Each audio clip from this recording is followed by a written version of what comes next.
Hello friend, welcome back to our YouTube channel Utkarsh revision academy. तो दोस्तों आज हम करने जा रहे हैं नवीन सर के नायक बैच की क्लास 7 का हैंड रिटन नोट से क्विक रिवीजन, जिसमें आज पढ़ने वाले हैं भारत के संवैधानिक विकास के बारे में, जिसमें आज का टॉपिक है भारत शासन अधिनियम 1919 और भारत शासन अधिनियम 1935।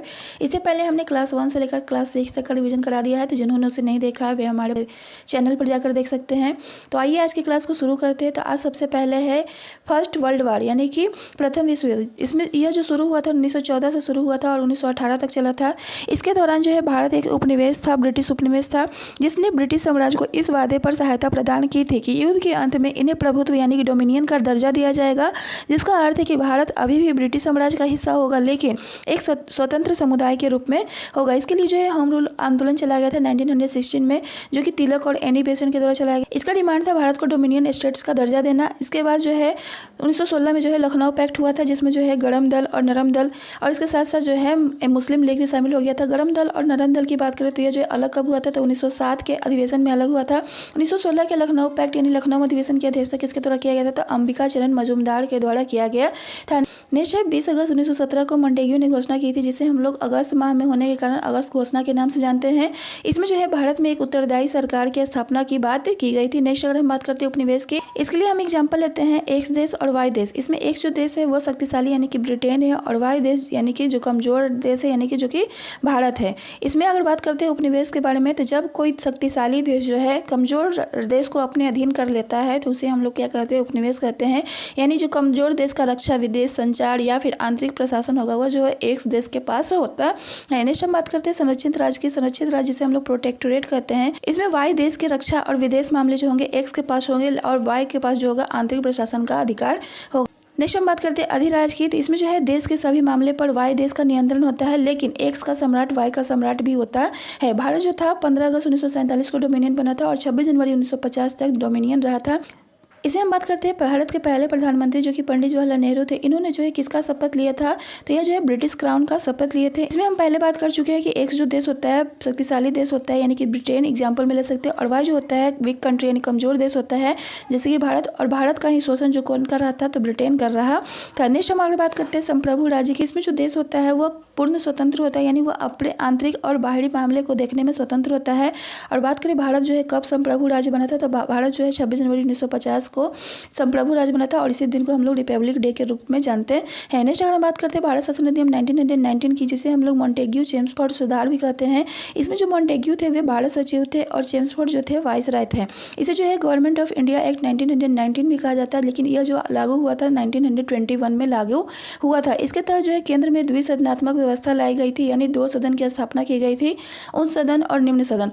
उच्च सदन जिसे हम लोग अपर हाउस कहते हैं उसे जो है राज्य परिषद कहा गया, और निम्न सदन जिसे हम लोग लोअर हाउस कहते हैं उसे जो है केंद्रीय विधानसभा कहा गया। राज्य परिषद का जो कार्यकाल था 5 वर्ष का होता है और इसमें जो है 60 सदस्य होते थे, जिसमें 26 जो सदस्य होते थे वाइसराय के द्वारा मनोनीत किए जाते थे और 34 जो सदस्य होते थे वे इलेक्टेड होते थे यानी निर्वाचित होते थे। नेक्स्ट हम बात करते हैं केंद्रीय विधानसभा की। तो इसके सदस्यों की संख्या जो थी 145 थी, जिसमें जो है 41 जो होते थे वाइसराय के द्वारा मनोनीत होते थे और 104 जो होते थे निर्वाचित होते थे, तथा इसके सदस्यों का जो कार्यकाल होता था वह 3 वर्ष का होता था। नेक्स्ट हम बात करते हैं इसी के तहत जो है प्रांतों में द्वैत शासन लागू हुआ था, जिसके जनक जो है लियोनस कार्टियस को कहा जाता है। इनका एक बुक है डायarchy और इसके तहत जो है प्रांतीय विषय लाए गए थे। प्रांतीय विषय को 2 भागों में बांटा गया था, पहला है आरक्षित विषय और दूसरा है हस्तांतरित विषय। आरक्षित विषय के अंतर्गत जो है बिजली, गैस, वित्त, न्याय और प्रशासन तथा पुलिस, सिंचाई व्यवस्था लाई गई थी, और जिसका पे कानून बनाने का अधिकार जो था वाइसराय और उसकी कार्यकारिणी का था, लेकिन वो जो था व्यवस्थापिका के प्रति उत्तरदायी नहीं था। नेक्स्ट हम बात करते हैं हस्तांतरित विषय की। तो हस्तांतरित विषय के अंतर्गत जो है शिक्षा, स्वास्थ्य, कृषि और स्वशासन था, और इस पे कानून बनाने का अधिकार जो था वाइसराय और भारत के मंत्री के पास था, और ये जो था व्यवस्थापिका के प्रति उत्तरदायी था। नेक्स्ट हम बात करते हैं किन किन प्रांतों में जो है द्वैत शासन लागू किया गया था। तो उस समय जो है 8 प्रांतों में द्वैत शासन लागू किया गया था। पहला है असम, दूसरा बंगाल, तीसरा बिहार और उड़ीसा उस समय एक साथ था, और फिर चौथा है मध्य प्रांत यानी सेंट्रल प्रोविंस, और संयुक्त प्रांत यानी कि यूनियन प्रोविंस, बॉम्बे, मद्रास और पंजाब। नेक्स्ट अगर हम बात करते हैं आगे, इसमें जो है सांप्रदायिक निर्वाचक मंडल का विस्तार किया गया था 1909 के अधिनियम में, जिसमें जो है केवल मुस्लिमों को वोट देने का अधिकार दिया गया था। इसमें जो है सिखों, ईसाई थाई, यूरोपियन और एंग्लो इंडियन को भी शामिल किया गया था। और इसी के तहत जो है पहली बार जो है महिलाओं को मताधिकार दिया गया था, लेकिन इसमें जो है सीमित मताधिकार दिया गया था। बात करें विश्व में महिलाओं को पहली बार मताधिकार कहाँ मिला था, तो विश्व में महिलाओं को जो है न्यूजीलैंड में जो है 1893 में जो है पहली बार मताधिकार का अधिकार मिला था। भारत में बात करें तो 1919 के एक्ट के तहत मिला था, जो कि 1921 में क्या हुआ था, लागू हुआ था। नेक्स्ट हम आगे बढ़ते हैं। इसके अंतर्गत जो है लोक सेवा आयोग का गठन किया गया था। इसके लिए जो है बहुत सारे आयोग का गठन किया गया था, जैसे इंस्लिंगटन आयोग, जिसके गठन किया गया था 1917 में। और इसमें जो कहा गया कि उन सरकारी पद पर जो है कम से कम 25% भारतीय होने चाहिए, लेकिन यह जो आयोग था वह सफल नहीं हो सका। इसके बाद जो है मॉन्टेग्यू चेम्सफोर्ड आया था 1917 में ही। इसमें जो है कहा गया कि उन सरकारी पद पर जो है लगभग जो है 1/3 भारतीय होने चाहिए। उसके बाद ली आयोग की रिपोर्ट आई 1924 में। इसमें कहा गया कि उच्च सरकारी पदों पर 40% जो है भारतीय होने चाहिए और 40% ब्रिटिश तथा 20 जो होने चाहिए प्रांतों से पदोन्नत होने चाहिए। इस आयोग का जो लागू किया गया था 10 अक्टूबर 1926 को किया गया था और इसके तहत जो है PSC का गठन किया गया था, यानी कि लोक सेवा आयोग का गठन किया गया था, जिसके पहले अध्यक्ष जो थे रॉस बारकर थे। और स्वतंत्र भारत के पहले अध्यक्ष की बात करें तो स्वतंत्र भारत के पहले लोक सेवा आयोग के अध्यक्ष कौन थे, तो HC कृपलानी थे। नेक्स्ट अगर बात करते हैं, लोक सेवा आयोग का जो है नाम चेंज करके फेडरल पब्लिक सर्विस कमीशन कर दिया गया था 1935 में और UPSC नाम कर दिया गया था 1950 में। नेक्स्ट इसके तहत जो है भारत परिषद के वेतन जो कि पहले भारत राजस्व से दिया जाता था, वह जो है अब ब्रिटेन के राजस्व से दिया जाने लगा और इसके सदस्यों की संख्या जो है 8 से 12 कर दी गई, जो कि सदस्य संख्या 60 तक पहुंच चुकी थी। और इसके तहत जो है भारत सचिव की सहायता के लिए हाई कमिश्नर की नियुक्ति की गई। बात करें वर्तमान में हाई कमिश्नर की, तो वर्तमान में जो हाई कमिश्नर कहा जाता है राष्ट्रमंडल देशों में IFS को कहा जाता है। और इसके अलावा अन्य देशों में जो है इन्हें जो है राजदूत यानी कि एम्बेसडर के नाम से जाना जाता है। 1919 के अधिनियम में कहा गया कि 10 वर्ष बाद जो है एक वैधानिक आयोग का गठन किया जाएगा, लेकिन 2 साल पहले यानी कि 1927 में ही जो है साइमन आयोग का गठन किया जाता है 1919 के एक्ट की जांच करने के लिए। साइमन आयोग में सदस्यों की संख्या 7 थी और 7 सदस्य जो थे अंग्रेज थे और इसी का विरोध जो है भारतीय लोग करते हैं। और इसी विरोध कर रहे भारतीयों पर जो है स्कॉट के कहने पर सैंडर्स के द्वारा जो है गोली चला दी जाती है, जिसमें जो है लाला लाजपत राय की 1928 में 7 नवंबर को मृत्यु हो जाती है और इसी के बदला लेने के लिए 7 दिसंबर को सैंडर्स की हत्या कर दी जाती है। इसके बाद नेहरू रिपोर्ट आता है 15 अगस्त 1928 को और जिला रिपोर्ट आता है, जिसमें जो है 14 पॉइंट्स लिखे थे। इस तीनों रिपोर्ट को जो है एक साथ जो है गोलमेज सम्मेलन में लाया जाता है। गोलमेज सम्मेलन का 3 बार आयोजन किया जाता है, 1930 में, 1931 में और 1932 में। इन तीनों गोलमेज सम्मेलन में जो है भीमराव अम्बेडकर भाग लेते हैं, लेकिन कांग्रेस यानी गांधी जी जो है केवल दूसरे गोलमेज सम्मेलन यानी 1931 वाले में भाग लेते हैं। और इसके बाद जो है 1933 में जो है व्हाइट पेपर जारी किया जाता है। इसके तहत जो है एक नया अधिनियम लाया जाता है, भारत शासन अधिनियम 1935। इसे जो है गवर्नमेंट ऑफ इंडिया एक्ट 1931 कहते हैं। इसमें कुल धाराओं की संख्या जो थी 321 थी, कुल अनुसूची की संख्या 10 थी और नेहरू जी ने इसे गुलामी का नया चार्टर कहकर पुकारा था। इसके तहत अखिल भारतीय संघ बनाने की बात की गई थी। इस समय जो देश था वह 3 भागों में बटा था, पहला ब्रिटिश प्रांत, दूसरा है कमिश्नरी क्षेत्र, तीसरा देशी रियासत। ब्रिटिश प्रांत जिसकी संख्या जो थी 11 थी, कमिश्नरी क्षेत्र की संख्या जो थी 6 और देशी रियासतों की संख्या जो थी 500 से अधिक थी। इसमें कहा गया कि ब्रिटिश प्रांत और कमिश्नरी जो क्षेत्र हैं उनको जो है मिलना अनिवार्य है, लेकिन देशी रियासतों को जो है स्वेच्छा से मिलने का अधिकार दिया गया था, जिसके कारण जो है ये इनकार कर दिया इसमें अखिल भारतीय संघ में मिलने से और जिसके कारण जो है अखिल भारतीय संघ जो है नहीं बन पाया था। नेक्स्ट इसके तहत जो है केंद्र में द्वैध शासन की शुरुआत होती है और इसके विषय को 2 भागों में बांटा जाता है, आरक्षित विषय और हस्तांतरित विषय।